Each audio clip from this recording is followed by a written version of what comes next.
Come to the single sideband modulation, and so far we have dealt with double sideband modulation techniques. That is both the amplitude modulation or the ordinary amplitude modulation and the double side modulation. We observe that they waste bandwidth because they require the transmission bandwidth to be twice the message bandwidth.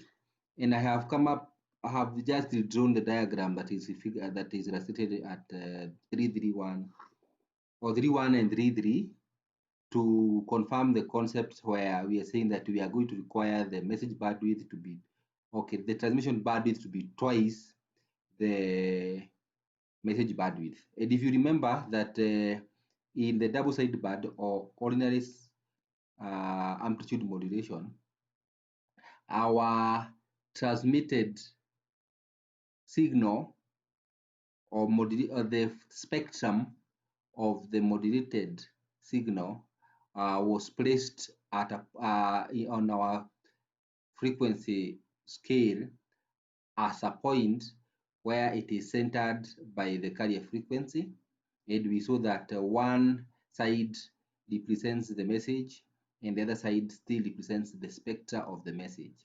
And therefore we are saying that in both of these cases, our transmission bandwidth or the amount of spectrum required to transmit the single message is actually twice, because we are transmitting in the frequency domain this entire, from this point to this point, this entire message spectrum, we are actually transmitting it. And if you are to determine the transmission bandwidth required, you can see clearly that it is twice the highest message signal of our message, because we say that WM is the message bandwidth and WC is the center or carrier frequency.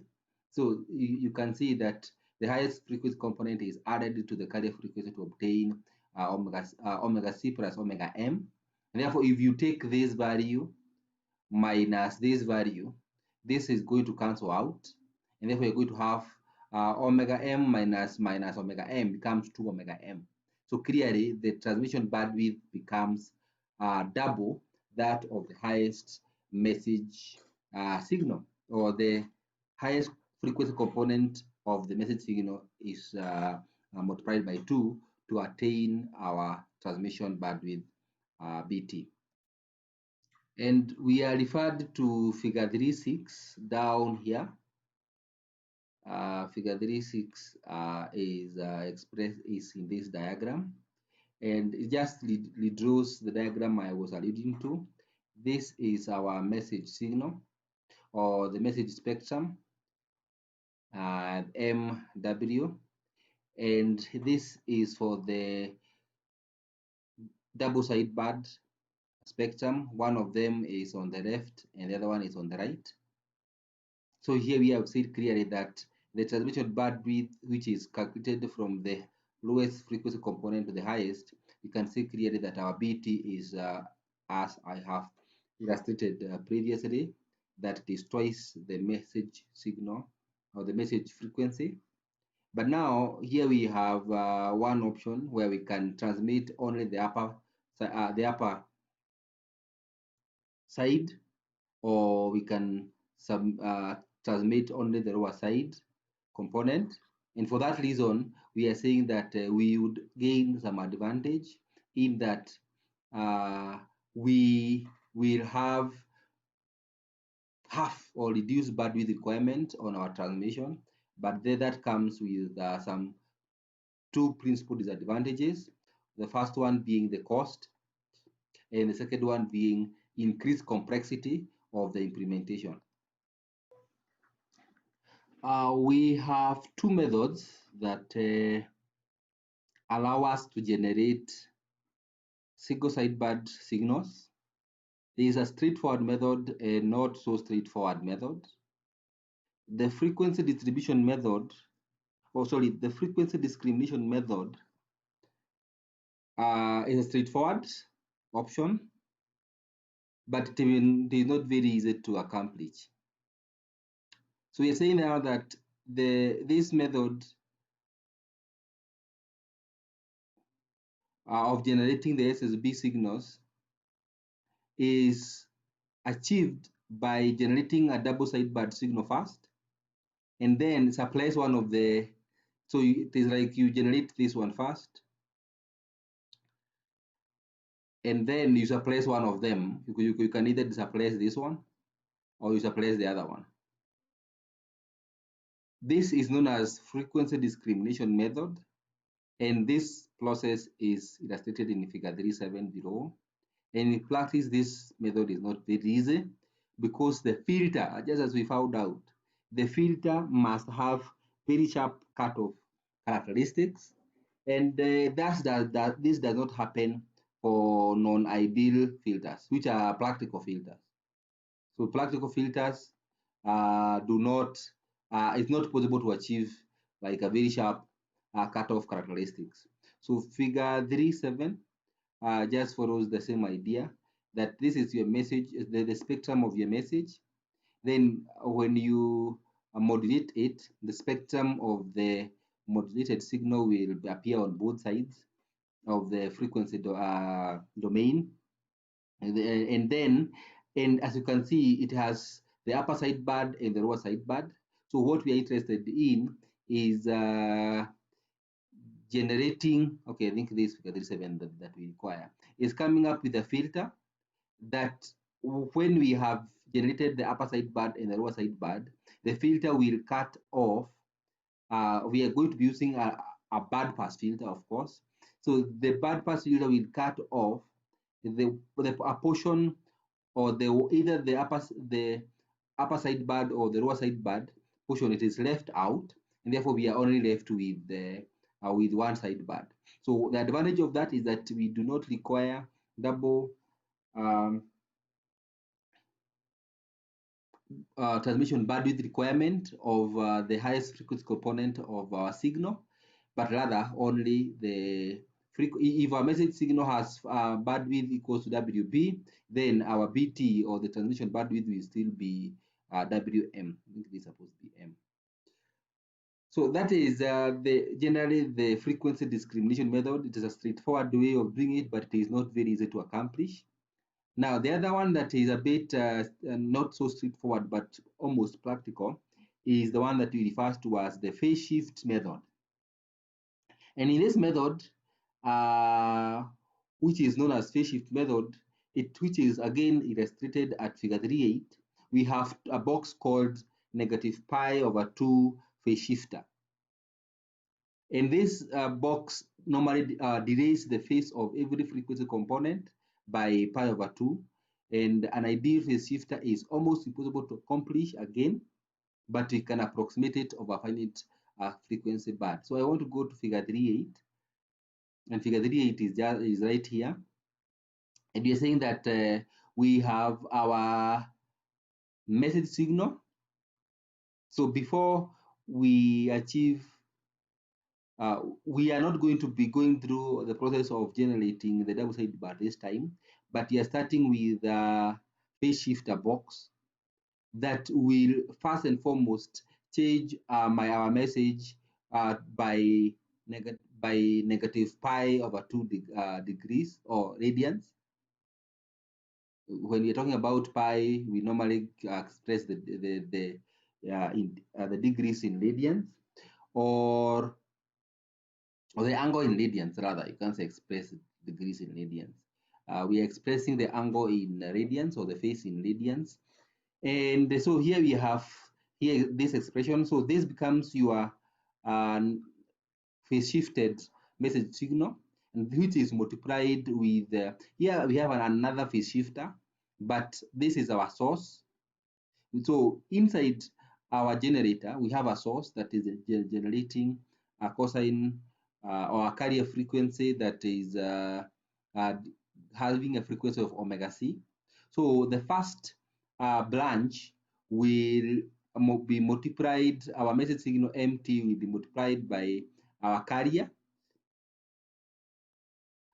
having the frequency of omega c to obtain MT cos omega ct. And then on the other branch, this cos omega ct is phase shifted, and when you phase shift with negative pi over 2, it's like you are delaying, you are generating a sine wave. So if you just remember very quickly how we normally do this, this is a cosine. If you shift it by minus or by pi over 2, it's like you are bringing, okay, this would be plus pi over 2, but if you shift it by minus pi over 2, then it is like you're bringing this signal at this point, therefore it will become a sine. And I think that is quite common in signals. So in time we have a negative pi over 2 phase shift, it changes from being a cosine signal to a sine signal. Therefore, we are going to be multiplying our again phase shifted message signal to with a sine omega ct to obtain m hat of t. When you say m hat, we are saying is a phase shifted signal with you're multiplying it with sine omega ct. Therefore, we have two summations that we can do. We can either add or we can subtract. And to obtain our single sideband modulated signal. And here we are simply saying that if you subtract, you obtain the upper sideband signal, and if you add, getting a sum, then you obtain the lower sideband signal as illustrated here. It's my figure. My hand. Oh, finally. No, I think I'm moving my machine too fast. So where I was here. Yeah. So if we have said that if you sum, you get the lower sideband. If you add, if you subtract, you get the upper sideband. So clearly, this is subtraction. This is the one that gives us upper sideband. And there is an example 3.8 that is mentioned here, or the problem 3.8, that shows, that proves for you that if you do the summation, you get the lower sideband. If you do the difference, you get the upper sideband. You can look at this example and you'll see how that is done. To sum up the case of a single sideband, you would of course need to find out how can you obtain your message signal after transmission at the receiver. And we are saying that we are going to use the same idea like we used in the DSB, whereby we used a coherent detector. The coherent detector requires you to have a carrier signal generated at the receiver, and you synchronize it in terms of both phase and the frequency. And when you do that, you are, of course, you're going to, we did this expression during when we are doing the DSB, where we said that dt will be a multiplication of x. Now we are going to use SSB, which is a function of time, which is now multiplied with a cosine omega c of t. And what we found out in that is that this generates half of m of t that has a 1 plus cos of 2 omega c of t.